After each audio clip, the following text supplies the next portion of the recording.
Olá, bom dia, boa tarde, boa noite. Como tem passado? É um prazer estar aqui com você neste instante para refletirmos sobre os últimos dias das pessoas. Últimos dias, na linguagem bíblica, refere-se ao fim de um período de vida ou de um período de tempo. Os últimos dias, por exemplo, da geração de Noé estão registrados no capítulo 24 de Mateus, versículos 37 a 39. Alguém pediu um sinal dos últimos tempos para Jesus e Jesus disse que será como nos dias de Noé, que casavam-se, davam-se em casamento, comiam, bebiam e veio o dilúvio e destruiu a todos. E aí as pessoas, às vezes, podem até pensar, e é pecado casar? E é pecado a pessoa comer? Não, comer é uma necessidade. Casar é um mandamento, né? Para que haja a perpetuação da raça humana. Mas qual era o erro que havia nos últimos dias da geração de Noé? É porque eles eram materialistas, eles viviam em torno apenas de coisas materiais, comiam e bebiam, casavam-se e davam-se em casamento, como diz em Mateus 28, versículo 38. O que quer dizer com isso? Quer dizer que pensavam apenas nas coisas materiais. Por exemplo, hoje em dia não se vive diferente. Hoje se vive da mesma situação. Aos domingos, por exemplo, as pessoas dizem que é dia de dormir, quando é, na verdade, o dia de dedicar-se à obra do Senhor.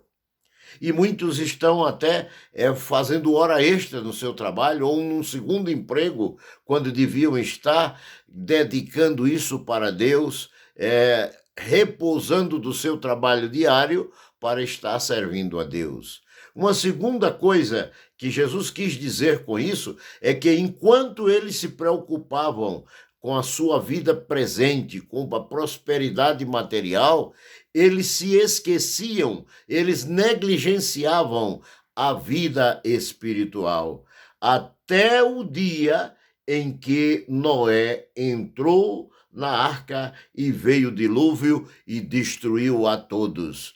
Assim será também na vinda do Filho do Homem. E o que dizer dos últimos dias da geração de Sodoma e Gomorra nos dias de Ló? Lá em Lucas, capítulo 17, versículo 28 e 29, igualmente Jesus falando dos últimos dias antes do arrebatamento da sua igreja, ele comparou com a mulher de Ló e disse que a mulher de Ló olhou para trás, olhou para as coisas que ficavam. A palavra de Deus diz lá em Gênesis que o anjo disse para Ló e sua família que não deviam olhar para trás, subir o monte, mas sem olhar para trás. Mas a mulher, quando ouviu o crepidar do fogo, o relampear das saraivas de fogo caindo sobre Sodoma, ela lembrou-se talvez da bela casa que tinha e que tanto arrumava e que tanto mantinha limpa, cheirosa e arrumada. Talvez ela tenha se lembrado das joias que tenham ficado, talvez ela tenha se lembrado das amigas que tinham ficado, ou qualquer outra coisa. Ou seja, olhou para o passado, olhou para trás, olhou para coisas materiais e perdeu a sua visão das coisas de Deus. Por outro lado, os dias de Sodoma e Gomorra eram dias de violência, eram dias em que as pessoas, como diz lá em Gênesis, capítulo 13 e o versículo 13, que eles estavam tão frustrados, tão hostis, que queriam até destruir a Ló e a sua família por não ter aberto e cedido a eles os anjos do Senhor. Eram dias também em que o homossexualismo era virtude. Sim, era virtude. A fornicação, a irreverência, como diz lá em Judas, versículo 7, do capítulo único do livro de Judas, a fornicação e o homossexualismo eram coisas louvadas, respeitadas. Nada temos contra a pessoa ter a sua opção. Entretanto, a Bíblia condena a opção de pecado. É como a pessoa que deixa de adorar a Deus, único e verdadeiro, para adorar uma estátua, para adorar um ídolo. É uma questão de opção, nós respeitamos a sua opção, mas nem por isso podemos deixar de dizer que é pecado, porque o que é pecado? É tudo aquilo que desagrada a vontade de Deus. E assim como a idolatria é pecado, o homossexualismo também é pecado.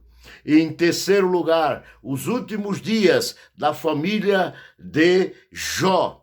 Os últimos dias da família de Jó. Os filhos de Jó eram pessoas que não tinham temor a Deus, eram desobedientes aos pais. O Jó era um homem de oração, mas descuidou de cultivar a fé no coração dos seus filhos.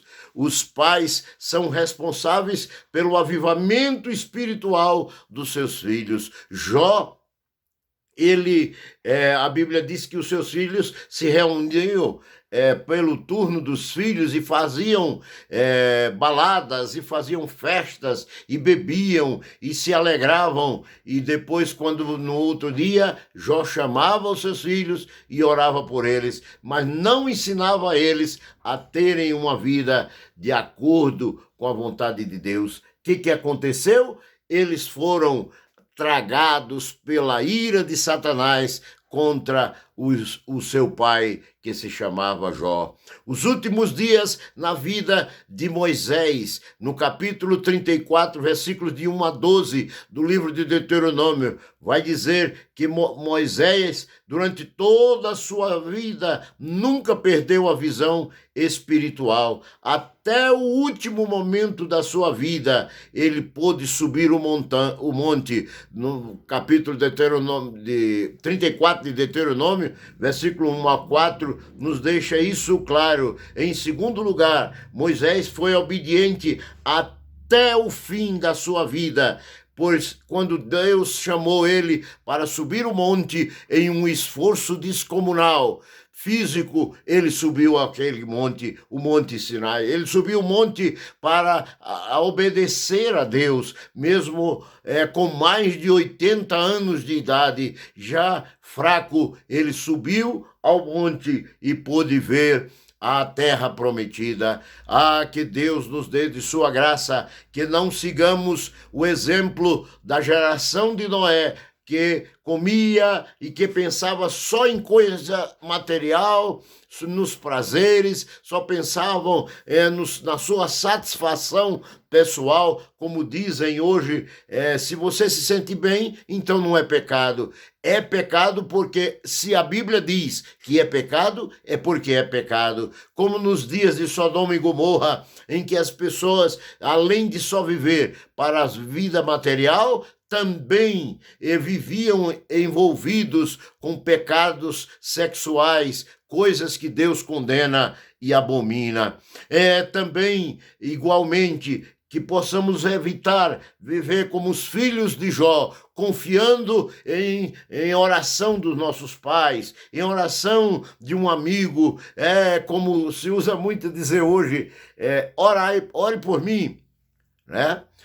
Vocês oram por mim, mas nunca se vê essa pessoa orando na casa do Senhor. Então, os filhos de Jó confiavam na oração de outros, que era, no caso, o seu pai. E por isso, Satanás encontrou neles uma força para destruir a sua vida, tentando afetar a fé, a confiança de seu pai em Deus. Mas que possamos viver como Moisés, firme nos caminhos do Senhor, determinado a obedecer a palavra de Deus, mesmo que isso nos custe caro, nos custe até a vida. Portanto, pense bem, porque nos últimos dias das pessoas são os dias mais importantes diante de Deus.